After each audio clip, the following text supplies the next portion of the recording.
네, 10대 미혼모가 4개월 된 아기를 여관방에 혼자 두고 놀러 나갔다가 아기가 숨진 어처구니 없는 사건이 있었습니다. 네, 아기는 무려 18시간 동안이나 방치됐던 것으로 알려졌습니다. 김기훈 기자 나와 있는데요. 네. 아무리 10대 어린 엄마라고는 하지만 좀 이해하기 힘드네요. 네. 4개월 된 아기를 방 안에 혼자 두면 문제가 생기는 건 어찌 보면 당연합니다. 그런 만큼 안타까움은 클 수밖에 없는데요. 주위 사람들의 얘기를 들어보면 아기 엄마가 처음부터 아기를 이렇게 대한 건 아니라고 합니다. 처음에 아기를 낳았을 때만 해도 아기에 대한 책임감과 애착이 여느 엄마 못지않게 컸다고 하는데요. 그렇다면 왜 이런 일이 벌어졌을까요?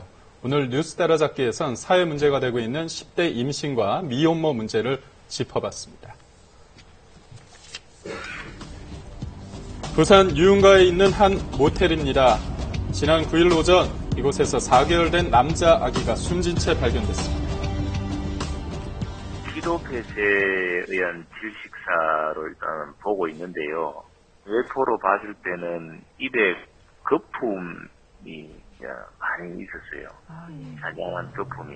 그래서 역류에 있는 우유 때문일 가능성은 조금 더 보고 있는데. 숨진 아기는 전날 오후 5시쯤 엄마 품에 안겨 이 여관에 들어왔다고 합니다. 아기에게 우유를 먹이고 40분쯤 뒤 아기 엄마는 방 안에 아기를 홀로 남겨둔 채 함께 온 여자친구와 함께 여관을 나섰다고 합니다. 왜 애를 안 데리고 가느냐. 그러니까 잠시 갔다 오겠다. 그 다음날이 돼도 안 들어오니까 이상하다 싶어서 이제 방문을 열고 확인을 해본 거죠. 그래서 발견이 된 겁니다. 여관 종업원에게 발견되기 전까지 4개월 된 아기는 밤새도록 혼자 방 안에 있었습니다.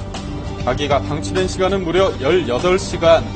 아기가 엄마를 애타게 찾았던 그 시간에 도대체 엄마는 어디서 뭘 하고 있었을까요? 방 안에 있던 소지품을 확인한 결과 아기 엄마는 17살의 이모 양, 10대 미혼모였습니다. 경찰이 2시간 만에 이 양을 찾았는데요. 이 양이 발견된 곳은 어이없게도 바로 옆 모텔이었습니다. 형사가 와가지고 사고 났다고 얘기하더라고. 그래서 어쩌고 우리 여관을 또 왔더라고. 그날 밤 이 양은 친구들과 어울려 밤새 유흥가를 돌아다녔고 모텔에 돌아와서도 술을 마시다 그대로 잠들어 버렸다고 하는데요. 놀다 보니 시간 가는 줄도 몰랐다고 합니다. 아기를 투숙시켜놓은 바로 옆에 술을 사들고 가서 술 마시면서 잠이 들은 동생이 아기 한번 가봐야 안 되겠느냐. 괜찮겠지. 괜찮다. 이래 하고 계속 놀았다. 이 양이 아기를 데리고 부산에 온 건 일주일 전. 여관은 전전하면서도 아기는 방 안에 두고 외출을 반복했다고 합니다. 이틀 동안 우리 집에 놔놓고 이제 숙박을 하고 갔어요. 너무 울고 해서 애를 놔놓고 나갔길래 우리 애가 우리 한번 봐줬어. 막 이래가지고 우리도 무리고 이래 줬거든. 이 양이 처음부터 아기를 방치한 건 아니었습니다. 이 양도 미혼모인 어머니에게서 태어나 외할머니 손에서 키워졌는데요. 17살 어린 나이에 동갑내기 남자친구의 아기를 낳았을 때에도 주위에선 입양을 권유했지만 이 양은 자기 손으로 아기를 키우겠다고 했습니다. 하지만 현실은 녹록지 않았습니다.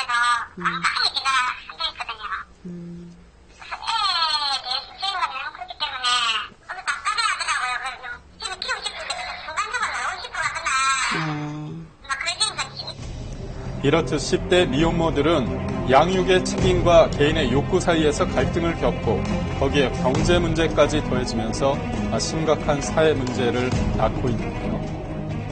자기 스스로가 자기를 보장 못하는 나이에 다른 아이들 책임을 져야 되잖아. 그러니까 이거는 너무 과중한 거죠. 준비 안 된 시기에 부모 역할하고 양육해야 되기 때문에 자신이 청소년 단계에서 겪는 욕구하고 이렇게 충돌하는 그런 것이 가장 크다고 볼 수 있습니다. 건강보험 심사평가원 자료에 따르면 지난해 19세 미만의 임산부가 출산한 신생아는 2,200여 명에 이릅니다. 하지만 전문가들은 실제로 10대 미혼모가 낳은 신생아는 그 이상이 될 것으로 보는데요. 대부분 미성년자의 학생 신분이다 보니 임신 사실을 숨기다가 때로는 극단적인 범죄를 저지르기도 합니다. 지난 9월 중순 부산의 한 아파트. 한 여학생이 엘리베이터에 올라타자마자 고통스러운 듯 배를 움켜쥐며 주저앉습니다. 그리고 다음날 아침 이 아파트 앞 화단에서는 신생아가 숨진 채 발견됐습니다. 요 나무, 박스, 그거는 옆에 한 1m 정도 떨어져 있고, 한 줄도 안 끊겼어요. 태어나자마자 벌어진 것으로 보이는 신생아. 그런데 숨진 아기의 작은 몸 곳곳에 흉기에 찔린 흔적이 발견됐습니다. 누군가에게 살해를 당했다는 겁니다. 경찰이 지목한 용의자는 바로 아파트 CCTV에 잡힌 여학생이었습니다. 화장실 셀을 놓고 나서 애가 우니까 자기도 하나 남은지 살해를 하고 또 그게 가족들이나 알려질까 싶어서 화단에 버린 것으로 판단합니다. 아기를 낳자마자 살해하고 버린 여학생 나이는 고작 15살, 중학교 2학년생이었는데요. 경찰 조사 결과 여학생은 스마트폰 채팅으로 만난 고등학생과 성관계를 맺고 임신한 것으로 알려졌습니다. 하지만 아기를 낳을 때까지 임신 사실을 숨겼고 가족과 친구들조차 전혀 눈치채지 못했다고 합니다. 몰랐어. 학교 다니면 나도 이거 매일 뽑는데 표가 안 나니까 학교 선생님들도 몰랐다. 덜컥 준비 안 된 출산을 하게 된 여학생. 경찰은 이 여학생이 극도의 불안 상태에서 순간적으로 아기를 살해하고 집 밖으로 던져버린 것으로 보고 있습니다. 어린 학생이고 자기 스스로도 정신적으로 충격도 받고 이래갖고 조사받는데도 엄청 애로사항이 많았습니다. 전문가들은 임신과 양육 문제에 직면한 10대 청소년들이 보다 쉽게 도움을 받을 수 있는 다양한 지원 창구와 제도를 마련해야 한다고 말합니다. 상담을 하고 지원을 받을 수 있는 그런 문이 청소년들이 접근하기 쉽게 열려 있어야 돼요. 장기적으로 지원을 해주는, 그래서 교육도 좀 제대로 받고 또 자기가 낳은 아이를 엄마로서, 부모로서 어떻게 아이를 키워야 되는지에 대해서도 좀 같이 배우면서 그 아이를 좀 함께 키워주는 그런 노력을 사회가 같이 해줘야 되는 거죠. 그동안 10대 임신과 미혼모 문제는 쉬쉬하고 덮는데 급급했던 것도 사실인데요. 사회 구성원으로 자율과 책임의 문제를 생각할 수 있는 다양한 프로그램을 개발하고 10대 임신과 미혼모에 대한 개인 멘토 제도를 운영하는 등 보다 현실적인 대안이 필요한 시점입니다.